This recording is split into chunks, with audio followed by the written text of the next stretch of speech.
Many programming languages are at the center of a cultural movement. They have their own communities, values, practices, and philosophy, and Python is no exception.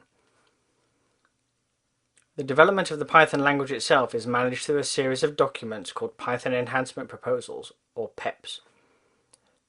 One of the PEPs, called PEP 8, explains how you should format your code, and we follow its guidelines throughout this course.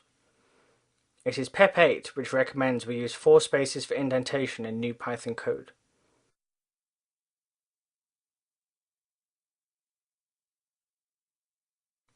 Another of these PEPs, called PEP 20, is called the Zen of Python. It refers to 20 aphorisms describing the guiding principles of Python, only 19 of which have been written down.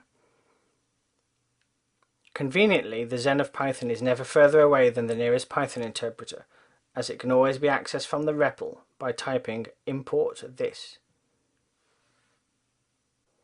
Throughout this course we'll be highlighting particular nuggets of wisdom from the Zen of Python in moments of Zen to understand how they apply to what we have learned.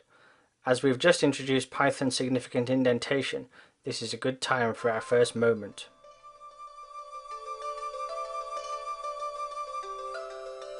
Readability counts.